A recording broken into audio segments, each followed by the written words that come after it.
چلتے ہیں جہاں مصباح زیادتی کیس کے حوالے سے ملزمان جو کہ عبوری ضمانت پر تھے اور آج انہیں عدالت میں پیش کیا جانا تھا، اس حوالے سے جانتے ہیں ہماری عدالت کے باہر موجود ہیں ہل سٹار ٹی وی کے نمائندے آصف شوکت عباسی۔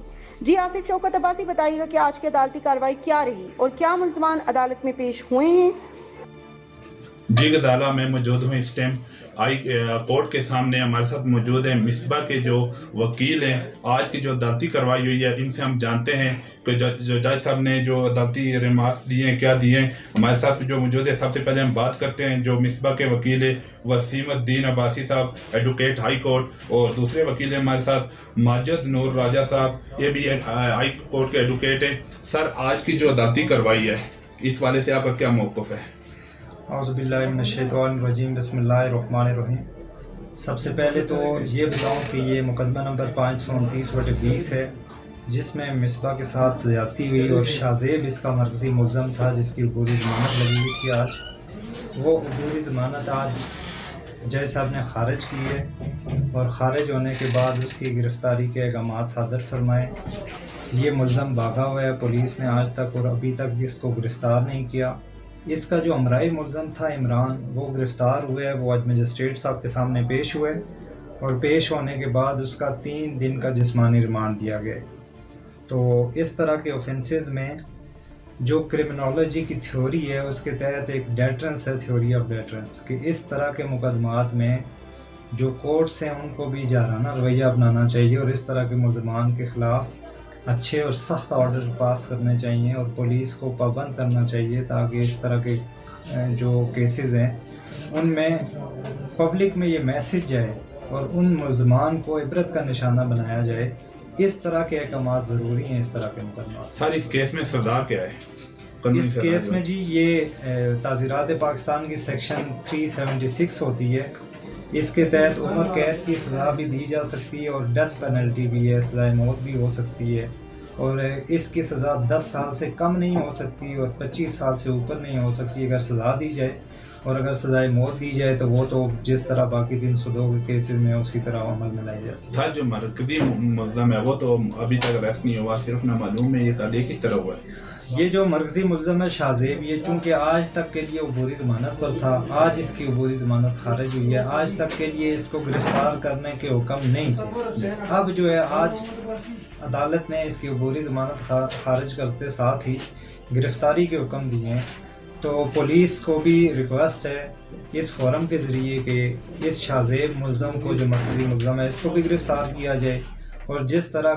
ہمراہی ملزم عمران کو پیش کر کے 3 دن کا ریمانڈ لیا گیا ہے، اس طرح سے ایک لڑکا اور بھی ان کے ساتھ شامل تھا، اس بندے کو بھی تفتیش کر کے گرفتار کیا جائے اور ان تینوں لوگوں کو کورٹ کے سامنے پیش کیا جائے تاکہ کیس آگے چلے۔ جی، آپ تک کی جو عدالتی کارروائی ہوئی ہے کس نظر سے دیکھتے ہیں آپ؟ میں اب تک کی عدالتی کارروائی سے بالکل جی مطمئن ہوں۔ جو عبوری ضمانت شاذیب کی خارج ہوئی ہے، یہ اس بات کا شاخسانہ ہے اور اس بات کی ماضی کرتی ہے یہ بات کہ انصاف عدالتوں میں ہو رہا ہے۔ جی، یہ تھے وسیم الدین عباسی صاحب، ایڈوکیٹ ہائی کورٹ، مصباح کے وکیل۔ دوسرے جو وکیل ہیں ہمارے ساتھ محمد نور راجہ صاحب، ایڈوکیٹ۔ ان سے بھی جانتے ہیں کہ اگر یہ جو کیس ہے مصباح کے اہل خانہ پہ اگر دباؤ ڈالا جاتا ہے، کسی نہ کسی طریقے سے کیس ڈسمس کرنے کی کوشش کی جائے یا صلح کی طرف، تو کیا رائے عمل اختیار کرنا چاہیے انہیں؟ بسم اللہ الرحمن الرحیم۔ جیسا کہ یہ ایک واقعہ رونما ہوا ہے تریٹ کے مقام پہ، اس میں مدعی کو اگر پریشرائز کر کے کمپرومائز کر بھی دیا جاتا ہے، یہ ایک اسٹیٹ افینس ہے، اس میں اسٹیٹ اپنے ذمہ میں لے لیتی ہے اور وہ اس کو پروسیڈ کرے گی بشر مدعی پیچھے ہو جائے۔ لہٰذا مجھے سی پی او سے بھی ریکویسٹ ہے کہ وہ مری میں ایسے رونما پیش ہو رہے واقعہ اس سے پہلے بھی کہیں ہو چکے ہیں، اس سی پی او سے ریکویسٹ ہے تاکہ وہ مری تھانے میں سخت حکم صادر فرمایا جائے کہ تمام چوکی حضرات آئیوں کو، تاکہ اس طرح کے رونما کم سے کم پیش ہوں مری کے مقام۔ سر، جو اب تک کی پولیس کا جو کردار ہے اس کیس میں، اسے آپ کس نظر سے دیکھتے ہیں؟ پولیس کا جو کردار ہے اس تفتیش وہ صحیح طریقے سے سر انجام دے رہی ہے، انشاءاللہ امید ہے وہ ہمارے ساتھ تعاون کا رہا رہنے سے۔ सर पुलिस का जहाँ तक ये कह रहे हैं कि सही से अंजाम दे रही है केस को, मैं खुद गया हूँ 2-3 मरतबा जो है ना, अपना 3 मरतबा गया हूँ। पहले 2 मरतबा तो जो वहाँ पे जो चौकी इंचार्ज हमारे सामने नहीं आया, जब तीसरी मरतबा सामने आया, ये सब लोग भी जो मदई हैं केस के, ये भी वहाँ पे बैठे हुए थे। जब हमने उसे मौक़िफ़ मांगा कि अभी तक मुजरम आपने अरेस्ट क्यों नहीं किया, वो कहता है कि भाई मौक़िफ़ जो है ना आप मैं नहीं दे सकता, आप जाके SHO से मांगे। सारा को SHO से ही मौक़िफ़ मांगना है तो फिर इस चौकी का क्या फ़ायदा? असल में तो चौकी को हमारी मुकामी मुतलका जो चौकी है। आपकी बात बिल्कुल ठीक है। जो इन्वेस्टिगेशन ऑफिसर्स हैं उन्होंने आपको अगर मौक़िफ़ देने से इनकार किया है तो उसकी एक वजह ये भी होती है कि क्रिमिनल केसेस की जो इन्वेस्टिगेशन है उसको सोशल मीडिया पर या मीडिया पर हाईलाइट इन्वेस्टिगेशन को पुलिस ऑफिसर नहीं कर सकते, ये उनकी मजबूरी होती है। इस वजह से शायद आपको उन्होंने ये बात ना बताई होगी। लेकिन जहाँ तक केस की बात है तो केस की इन्वेस्टिगेशन की फ़ाइल वो मैंने कोर्ट में मुलाहिज़ा की है। आपके केस में और इनके केस में इन्वेस्टिगेशन ठीक हो रही है। एक मसला जो मुल्की सतह पर है वो ये है कि इन्वेस्टिगेशन के लिए कोई मॉडर्न टेक्निक्स नहीं है। मॉडर्न इन्वेस्टिगेशन हमारे मुल्क में नहीं हो रही। जो फिंगरप्रिंट्स होते हैं, जो DNA टेस्ट वगैरह होते हैं, इस तरह की टेक्निक्स मॉडर्न इन्वेस्टिगेशन हमारे मुल्क में नहीं हो रही। और वही रवायती इन्वेस्टिगेशन होती है कि इसका बयान लिखा, उसका बयान लिखा, 2-3 बंदों के बयान लिख के पुलिस जो है वो केस बनाती है। अब चूँकि ये मसला इंटरनेशनल कम्युनिटी के मुताबिक नहीं है जो इन्वेस्टिगेशन हमारे मुल्क की है, तो इस वजह से थोड़े से मसाइल मुकदमात में आते हैं, इन्वेस्टिगेशन में डिफेक्ट्स होते हैं। इसी वजह से कि जो आम लोगों के बयानात होते हैं उनसे केस उस तरह नहीं बन सकता जैसे मॉडर्न टेक्निक्स इस्तेमाल करके बन सकता है। तो ये थोड़ी सी मजबूरियाँ होती हैं हमारे मुल्क में, लेकिन इन मजबूरियों के साथ चलना पड़ता है। हम भी चलते हैं, आप भी चलते हैं, इन्वेस्टिगेशन ऑफिसर भी ऐसे ही चलते हैं। अब साहब 2020 के अंदर 12,500 बच्चियों के साथ रेप किया गया, जिनमें से 365 सिर्फ जो है मीडिया पे दिखाई गई ये केस, और 10,500 बच्चों के साथ ज्यादती की गई, जिसमें तकरीबन 250 जो है ना सिर्फ मीडिया पे दिखाए गए। लेकिन उनमें से क्या कोई देखा आपने अभी तक किसी को सजा मिली हो मुल्क पाकिस्तान के अंदर? देखें, इन केसेस में सज़ा भी होती है। अदालतों में जब सज़ा होती है तो वो चूँकि सज़ा केस होने के तकरीबन 3-4 साल के बाद सुनाई जाती है या उसको बरी किया जाता है। ये जो ट्रायल होता है, ये ज़मानतें होती हैं और ज़मानतों के बाद जब ट्रायल लगता है तो इसमें 3 से 4 साल लग जाते हैं। और 3-4 साल के बाद वो बात पुरानी हो जाती है कि इससे लोगों का फोकस हट जाता है, लोगों की जो है वो नज़र हट जाती है। तो इस वजह से हमें ये नहीं लग रहा होता कि सज़ा हुई है कि नहीं। सज़ाएँ भी होती हैं, लेकिन जो मेजॉरिटी केसेस हैं उसमें बरियत और एक्विटल का जो रेशो है वो ज़्यादा है। और वो बरियत इसलिए ज़्यादा है कि इन्वेस्टिगेशन डिफेक्टिव होती है।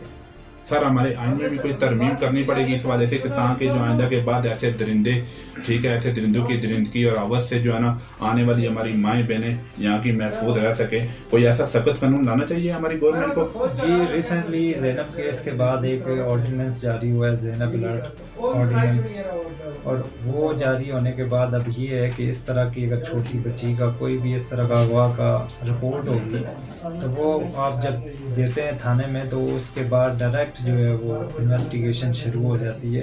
बाकायदा तौर पर ज़ैनब केस के बाद एक ऑर्डिनेंस आ गया। सर हमारे सुनने में हज़ारों वाक़यात ऐसे रोज़ाना रहनुमा होते हैं, लोग गरीब लोग होते हैं, डर की वजह से जो है ना अदालतों के जो है उनके पास इतनी अफोर्ड नहीं कर सकते वो अखराजात, ठीक है, इस वजह से लोग जो सामने नहीं लाते ऐसे के।